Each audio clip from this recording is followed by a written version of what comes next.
খুঁটিনাটি রান্নাবাটি কুকিং চ্যানেলে আপনাদের সকলকেই স্বাগত জানাই। আজকে বানিয়ে নেব একটু ঝাল ঝাল মশলা সবজি ভাজা, সাথে থাকবে পুষ্টিকর খাদ্য সয়াবিনও। চলুন তাহলে বাড়ির সকলের জন্য চটজলদি বানিয়ে নিই সবজি ভাজা। এই জন্য প্রথমেই হাই ফ্লেমে কড়াই বসিয়ে দিলাম, তাতে দিয়ে দিলাম পরিমাণ মতো সর্ষের তেল। তেল প্রায় গরম হয়ে এসেছে, তাই এবার অল্প একটু গোটা পোস্ত ফোড়ন দিয়ে দিচ্ছি। সাথে সাথেই দিয়ে দিলাম কেটে রাখা আলু।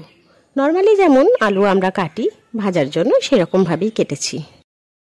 আলুটা একটু নাড়াচাড়া করেই সাথে সাথেই দিয়ে দিলাম কিউব করে কেটে রাখা গাজর। এরপর দিয়ে দিলাম একটুখানি কেটে রাখা বরবটি। আবারও একটু সুন্দরভাবে নাড়াচাড়া করে নিচ্ছি। নাড়াচাড়া করার পর দিয়ে দিলাম কেটে রাখা ক্যাপসিকাম। সব সবজিগুলোকে আলতো হাতে নাড়াচাড়া করার পর দিয়ে দিলাম ভাপিয়ে রাখা ফুলকপি। ফুলকপিটা একটু গরম জলে ভাপিয়ে নিয়েছি, আসলে অসমের ফুলকপি তো তাই আর কি।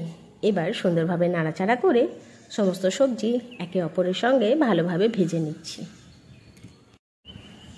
সবজি অল্প ভাজা ভাজা হতেই দিয়ে দিলাম কিছু পরিমাণ সয়াবিন বড়ি। এবার সয়াবিনগুলোকে সবজির সাথে উলটপালট করে সুন্দর করে কষিয়ে নিচ্ছি। এরপর ভাজা সমস্ত উপকরণের সঙ্গে এক এক করে দিতে থাকবো সমস্ত গুঁড়ো মশলা। প্রথমেই দিয়ে দিলাম পরিমাণ মতো হলুদের গুঁড়ো, এরপর দিয়ে দিচ্ছি স্বাদ মতো লবণ। ভাজার মধ্যে একটু যদি লাল লাল ব্যাপার না থাকে তাহলে আর কি ভালো লাগবে না, তাই দিয়ে দিলাম অল্প একটু কাশ্মীরি লঙ্কার গুঁড়ো এবং অবশেষে দিয়ে দিচ্ছি 1 চামচের মতো সবজি মশলা। এবার আলতো হাতে বারবার করে নাড়াচাড়া করে কষিয়ে নিচ্ছি। তবে সয়াবিন বড়িগুলোকে একটু নরম করার জন্য ওপর থেকে একটু ঝিপঝিপানি জল দিয়ে দিচ্ছি। এখানে গ্লাসে করে জল দিলে হবে না, তাই হাতে মুঠোর মধ্যে জল নিয়ে চারিদিকটাই ছড়িয়ে দিলাম। এই একই রকম পদ্ধতিতে 5 থেকে 7 বার মাঝে মাঝেই জল ছড়িয়ে সবজি এবং সয়াবিনগুলোকে উলটপালট করে ভেজে নিচ্ছি। বাস আর কি, রান্না কিন্তু কমপ্লিট।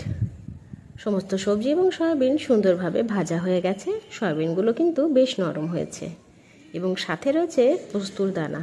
যখন সবজিগুলো মুখের মধ্যে পড়বে এবং এক একটা শুকনো পোস্তর দানা দাঁতের মধ্যে চেপানো যাবে, তখন কিন্তু যেমনভাবে পোস্তর ফ্লেভার আসবে, একই সঙ্গে পাওয়া যাবে সবজির ভিন্ন স্বাদ। এরকম ভাজা সবজি শুকনো ভাতের সঙ্গে বা নিরামিষের দিনগুলোতে বাচ্চারা খুব পছন্দ করে খায়। আপনি কিন্তু অবশ্যই আপনার বাড়ির বাচ্চাদের জন্য একবার বানিয়ে দেখবেন। এই রকম সুন্দর সুন্দর রান্নার ভিডিওস দেখার জন্য অবশ্যই আমার চ্যানেল খুঁটিনাটি রান্নাবাটিকে সাবস্ক্রাইব করতে হবে। অবশ্যই লাইক, শেয়ার এবং কমেন্ট করে জানাতে হবে আমার দেওয়া সমস্ত ভিডিওস আপনার কেমন লাগলো। ধন্যবাদ।